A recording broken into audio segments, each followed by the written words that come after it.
నమస్కారం city bulletin కి స్వాగతం ముందుగా హెడ్లైన్స్ వాయిదా పడ్డ సింగరేణి ఎన్నికలు నిరుత్సాహంలో ట్రేడ్ యూనియన్ నాయకులు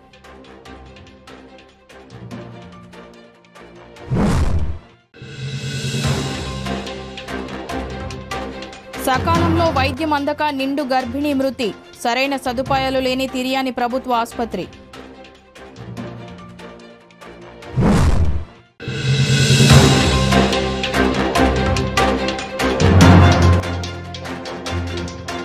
పాత్రికేయుల పేరుట చెన్నూరులో మహిళలపై వీరంగం ప్రజలే చెట్టుకు కట్టేసిన వైనం ఎప్పుడు అని ఎదురు చూస్తున్న సింగరేణి కార్మిక సంఘాల ఎన్నికలు మళ్లీ వాయిదా పడ్డాయి. రాష్ట్రంలో ప్రభుత్వం మారడంతో కానీ మరేమైనా కారణాలతో కానీ సింగరేణి ఎన్నికలు వాయిదా వేసినట్లు తెలుస్తోంది. గతంలో రాష్ట్ర హైకోర్టు సింగరేణి కార్మిక సంఘాల ఎన్నికలను ఈ నెలాఖరులోగా నిర్వహించాల్సిందేనని ఆదేశాలు ఇచ్చినట్లు తెలిసిందే. అయినప్పటికీ ప్రభుత్వ వర్గాలు జాతీయ లోక్సభ ఎన్నికల నోటిఫికేషన్లు వెలువడనున్నట్లు వార్తలు రావడంతో ఇదే సాకుగా చూపి సింగరేణి యాజమాన్యం కార్మిక సంఘాల ఎన్నికలను వాయిదా వేసినట్లు తెలుస్తోంది. ఏది ఏమైనప్పటికీ లోక్సభ ఎన్నికల బూచి చూపించి సింగరేణి కార్మిక గుర్తింపు సంఘాల ఎన్నికలను వాయిదా వేయడంలో మతలబు ఏమిటని కార్మికులు ప్రజలు మాట్లాడుకుంటున్నారు.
వైద్యం అందక నిండు గర్భిణి మృతి చెందిన సంఘటన తిర్యాని మండలంలో చోటు చేసుకుంది. ఈ సంఘటన శుక్రవారం కొమరంభీం ఆసిఫాబాద్ జిల్లా తిర్యాని మండలంలో జరిగింది.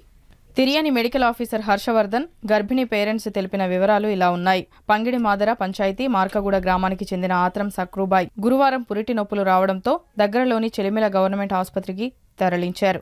అక్కడ నార్మల్ డెలివరీ సాధ్యం కాలేదు. సిజేరియన్ సౌలత లేక డాక్టర్లు బెల్లంపల్లికి రిఫర్ చేశారు. పరిస్థితిని పరిశీలించిన బెల్లంపల్లి డాక్టర్లు మంచిర్యాల ఆసుపత్రికి రిఫర్ చేశారు. అక్కడికి తరలిస్తుండగా మార్గం మధ్యలోనే గర్భిణి మృతి చెందినట్లు మంచిర్యాల డాక్టర్లు నిర్ధారించారు. దగ్గరలోని చెల్మెర గవర్నమెంట్ హాస్పిటల్లో సిజేరియన్ సౌలత ఉంటే సక్రూబాయి బ్రతికేదని ఆమె తల్లిదండ్రులు కన్నీటి పర్యంతమయ్యారు. మృతురాలికి భర్త వినాయకరావు 2 సంతానం ఉన్నారు.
మంచిర్యాల జిల్లా చెన్నూరు శివారులోని పద్మనగర్ కాలనీ వద్ద గుడిసెలు వేసుకున్న వారి వద్దకు గుర్తు తెలియని యువకులు హంగామా చేశారు. తాము పాత్రికేయులమని మహిళపై దురుసుగా ప్రవర్తిస్తూ వింత చేష్టలు చేస్తూ ఉండటంతో చెట్టుకు కట్టేసిన వైనం వెలుగులోకి వచ్చింది.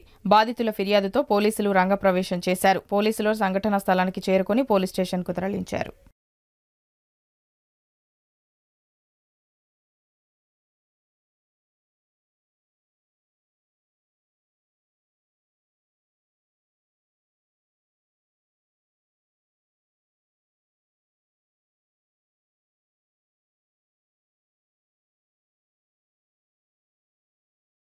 మధ్యాహ్నం 2 గంటల ప్రాంతాన ఆయన ఎవరు ఏంటిదనేది తెలియదు మాకు. గుడిచెర్లలో చొరబడి ఆధార్ కార్డు రాయండి అని చెప్పేసి ఆ రోజు నేను రాయడమే లేదు, అసలు రాయాలని చెప్పి అన్నాడు. మేము రాయం ఇప్పుడు అని చెప్పేసి మహిళలు చెప్పడం జరిగింది. దానితో మహిళలతో అసభ్యంగా ప్రవర్తించాడు. అదే కాకుండా నువ్వు వెళ్ళిపో అంటే వెళ్ళిపోయినట్టే పోయి గుడిచెలన్నీ తిరుక్కుంటూ గుడిచెల దగ్గర చూస్తూ ఆ మహిళలతో మిస్బిహేవ్ చేసిండు. అలాగే మేము ఎవరు ఏంటిదని చెప్పేసి మేము పిలిచి అడగగా నేను ప్రెస్ వాళ్ళం అని చెప్పేసి చెప్పాడు. చాలా వరకు నువ్వు అతి చేస్తున్నావు, అతిగా మాట్లాడుతున్నావు, ప్రెస్ వాళ్ళు ఇట్లా మాట్లాడరు, వాళ్ళు ఎట్లా మాట్లాడతారు ఏంటిది అనేటువంటిది ఒక పద్ధతి ఉంటుంది. ఆ పద్ధతి ఏంటిదో మాకు తెలుసు, నువ్వు కాదని చెప్పేసి మేము వాదన చేయడం జరిగింది.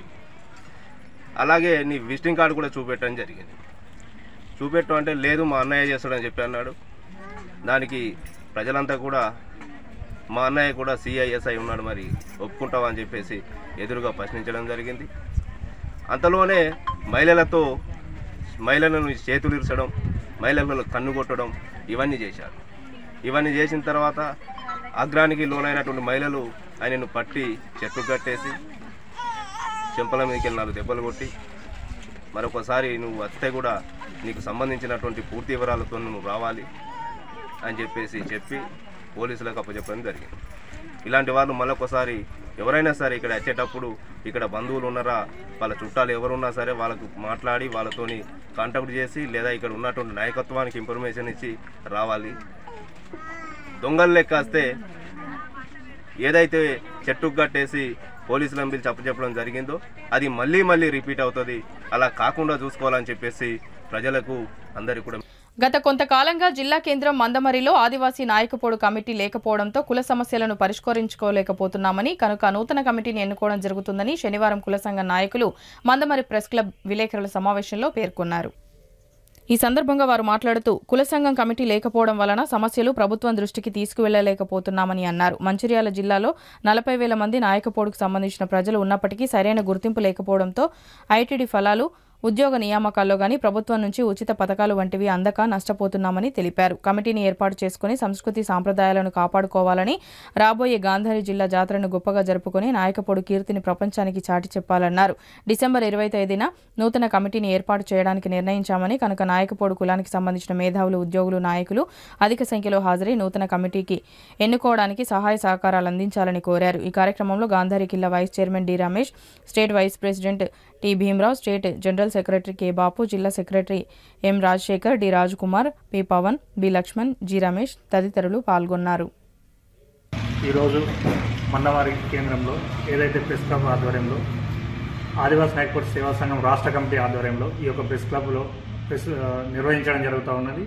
ప్రధానంగా ఏదైతే ఆదివాసీ నాయకపోడు సేవా సంఘానికి సంబంధించినటువంటి జిల్లా కమిటీ లేనందున నూతన కమిటీ ఎన్నిక కోసం ఈ యొక్క సమావేశం ఏర్పాటు చేయడం జరిగింది. 20వ తారీఖు నాడు ఏదైతే నూతన కమిటీ ఎన్నిక ఉంటుంది కాబట్టి జిల్లాలో ఉన్నటువంటి అన్ని మేధావి వర్గాలు, కుల సంఘ మన నాయకపోడు సంఘానికి సంబంధించిన నాయకత్వం ఎవరైతే ఉన్నారో అందరూ పెద్ద ఎత్తున తరలి వచ్చి ఈ యొక్క 20వ తారీఖు నాడు మంచిర్యాల కేంద్రంలో నిర్వహించడం జరుగుతుంది. దాన్ని విజయవంతం చేస్తూ ఏదైతే ఈ సంఘం బలోపేతం చేస్తూ మనకు ముందున్నటువంటి గాంధారి కిల్లా జాతర ఉన్నది, ఆ జాతరను కూడా విజయవంతం చేసే తరుణంలో ఈ యొక్క కమిటీ మరియు ఏదైతే మన సమస్యలు ఉన్నాయి, ఇలా షెడ్యూల్ ప్రాంతాలు అయితేంది, నాన్ షెడ్యూల్ ప్రాంతాలు అయితేంది, మన దగ్గర చాలా సమస్యలు ఉన్నాయి. కాబట్టి ఒక సంఘం ఉంటే సంఘటితంగా ఉండి ఆ సమస్యలు పరిష్కరించే దిశగా మనం ఇంతకుముందు చేసినటువంటి నాయకత్వాలు ఆ ఆధ్వర్యంలో ఏదైతే జరిగినాయో ఇప్పుడు రానున్న రోజుల్లో కొత్త నాయకత్వం సుగా వచ్చి ఏదైతే నూతన ప్రభుత్వం ఏర్పడిన తరుణంలో వారికి మన సమస్యలు విన్నవించి మన సమస్యలు పరిష్కరించే విధంగా ఈ యొక్క సమావేశంలో మనం ఆ కమిటీలో సమావేశంలో ఆ సమస్యల విషయమై చర్చించుకొని నూతన కమిటీ ఎన్నుకున్న తర్వాత వాటిని పరిష్కరించే మార్గంలో మనం అందరం ఉండాలని తెలియజేస్తూ జై ఆదివాసీ, జై నాయకపోడు.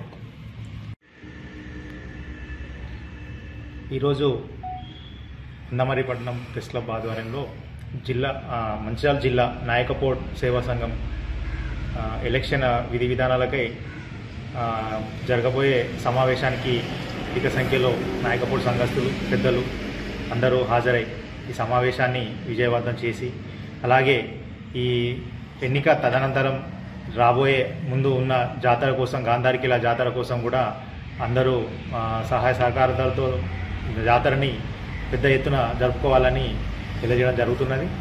ప్రతిదీ కూడా మంచిర్యాల జిల్లా సంఘం నుండి, జిల్లా బాడీ నుండి ప్రతి ఒక్కరు కూడా ఈ జాతరకి అందరి సహాయ సహకారాలు అందించాలని జిల్లా గాంధారి కిల్లా వైస్ చైర్మన్గా కోరడం అవుతున్నది. జై ఆదివాసీ, జై మైసమ్మ, జై జై మైసమ్మ. మంచిర్యాల జిల్లా జైపూర్ మండలంలోని శ్రీరాంపూర్ డివిజన్ ఇందారం ఐకే1A, ఐకేఓసీ గనులయందు HMS IKOC pit secretary Meda Peddanna అధ్యక్షతన గేట్ మీటింగ్ నిర్వహించారు. ముఖ్య అతిథిగా తెలంగాణ సింగరేణి ఉద్యోగుల సంఘం రాష్ట్ర కన్వీనర్ నీరటి రాజన్న పాల్గొన్నారు. ఈ సందర్భంగా ఆయన మాట్లాడుతూ టీబీజీ కేసు 5 జాతీయ కార్మిక సంఘాలలో కేవలం ఒక్క హెచ్ఎంఎస్ యూనియన్ మాత్రమే నిజాయితీగా కార్మికుల పక్షాన నిలబడి పోరాటం చేస్తుంది అని మాట్లాడారు. సంస్థ పరిరక్షణ కొరకు అవినీతి అధికారులకు వ్యతిరేకంగా అనేక ఆందోళనలు చేపట్టిన సందర్భాల్లో హెచ్ఎంఎస్ అధ్యక్షులు అనేక కేసులు, నిర్బంధాలు ఎదుర్కొన్నారని తెలియజేశారు. మిగతా సంఘాలు మాత్రం కార్మిక హక్కులను తాకట్టు పెట్టి సంస్థలో 100 కోట్ల రూపాయలు కుంభకోణాలను పాల్పడ్డ అవినీతి అధికారులకు రక్షణగా ఉండి వారు మెడికల్ అండ్ ఫిట్ దందాలు రియల్ ఎస్టేట్ ఆఫీసుల పేరిట ఫంక్షన్ హాలు నిర్మించుకుని ఎర్రజెండా ముసుగులో అనేక అక్రమాలకు పాల్పడి కోట్ల రూపాయలు సంపాదించుకుంటున్నారని వివరించారు.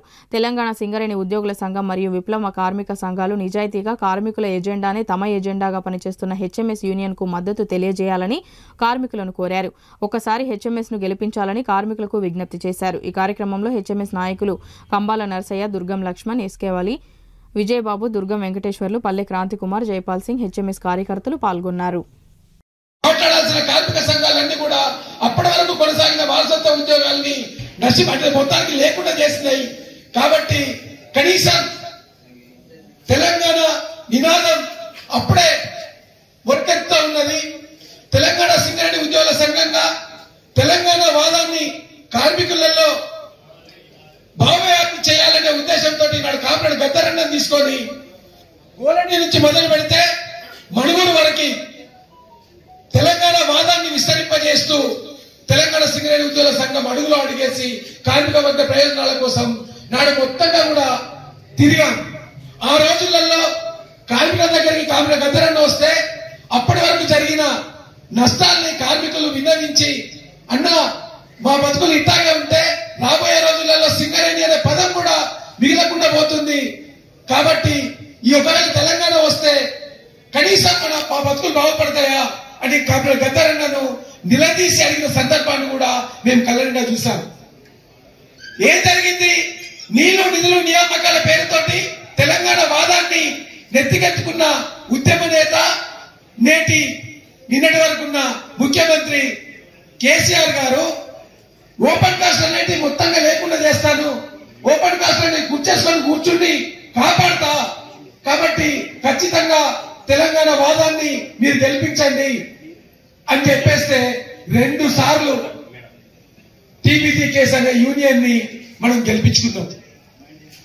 నీళ్లు నిధులు నియామకాలు వస్తాయనే నమ్మకంతో ప్రభుత్వ పరంగా ఆయన తీసుకుపోయి రాజుని చేస్తే ఈ రోజు ఎట్లా మన బతుకులు మారినాయో, మన బతుకులు ఎంత హీనంగా తయారైనాయో మనం కళ్ళ నిండా చూసినాం. గడిచిన వారసత్వ ఉద్యోగాలను మేము పునరుద్ధరింపజేస్తా, వారసత్వ ఉద్యోగాలు మళ్లీ తీసుకొస్తా, ఇప్పుడున్న బొగ్గుబాయిలన్నింటి కాకుండా అదనంగా బొగ్గుబాయిలు తీసుకొచ్చి 3 లక్షల మంది కార్మికుల్ని మొత్తంగా సింగరేణిలో నేను తీసుకొచ్చి నింపుతా అని చెప్పి ప్రగల్భాలు పలికిన మన ముఖ్యమంత్రి గారు తెలంగాణ రాష్ట్రం సిద్ధించినప్పుడు 69,000 మంది సింగరేణి కార్మికులు ఉంటే నేడు 38,000 మంది కార్మికులకు కుదింపు చేయబడ్డది. మన బతుకులు ఎట్టాకు దిగజారిపోయినాయి ఒకసారి ఆలోచించండి. నాడు ప్రశ్నించే గొంతులన్నింటినీ కూడా నొక్కి ఎవరు కూడా ప్రశ్నించకుండా చేసి తెలంగాణ ఉద్యమంలో మొత్తంగా కార్మిక వర్గానికి వచ్చి తెలంగాణ రాష్ట్ర సాధన ఎంత అవసరమో చెప్పిన గొంతుల్ని కూడా ఈ రోజు మొత్తంగా ఊహించిన ఘనత మన కేసీఆర్ గారిది. సరే, ప్రభుత్వం ఏమైనా చేస్తారేమన్న ఆశతో టీబీజీ కేసు నాయకులని మనం 2 సార్లు గెలిపించుకున్నా ఈ టీబీజీ కేసు నాయకులు కూడా మొత్తంగా ఏం చేశారు? కార్మిక రంగానికి తండ్రిలా నిలబడాల్సిన కార్మిక సంఘాలన్నింటినీ కూడా కుప్పకూల్చారు. కార్మిక సంఘ నాయకుడు చేయాల్సిన పనిని ఎమ్మెల్యేలు, ఎంపీలతోటి మొత్తంగా సింగరేణిలో రాజకీయ జోక్యం పెరిగింది. ఈ రాజకీయ జోక్యం పెరగడం వల్ల ఏ కార్మికుడికి ఏ సమస్య వచ్చినా మాట్లాడలేని పరిస్థితి. కనీసం ఆఫీసు ముందుకు పోయి యాజమాన్యంతో అయ్యా నాకు ఈ పరిస్థితి ఉంది, నాకు ఇది చేసి పెట్టండి అని నిలదీయలేని పరిస్థితి, కనీసం అడుక్కునే పరిస్థితి కూడా లేకుండా చేసింది. అంటే కార్మిక వర్గాన్ని ఎప్పుడైతే శాసించే స్థాయి నుంచి యాచించే స్థాయికి దిగజార్చారు ఈ టీబీజీ కేసు నాయకులు. ఇది జరిగిన క్రమంలో మొన్న జరిగిన ఎన్నికలలో కర్రు కాల్చి బాధ పెట్టారు. మొత్తంగా కోల్పేట్ ప్రాంతంలో ఉన్నటువంటి ఎమ్మెల్యేలు ఎవరైతున్నారో వాళ్ళందరినీ కూడా ఓడించడం జరిగింది. ఇది కార్మిక వర్గ చైతన్యానికి నిదర్శనం. బులెటిన్ ముగించే ముందు మరోసారి ముఖ్యాంశాలు. వాయిదా పడ్డ సింగరేణి ఎన్నికలు, నిరుత్సాహంలో ట్రేడ్ యూనియన్ నాయకులు.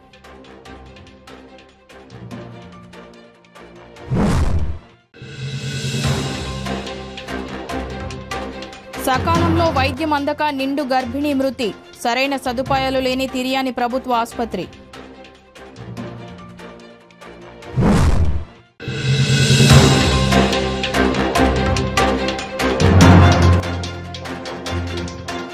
పాత్రికేయుల పేరుట చెన్నూరులో మహిళలపై వీరంగం, ప్రజలే చెట్టుకు కట్టేసిన వైనం. సిటీ న్యూస్ ఇంతటితో సమాప్తం. తిరిగి ప్రసారమయ్యే సిటీ న్యూస్లో మళ్ళీ కలుద్దాం. అంతవరకు సెలవు. నమస్కారం.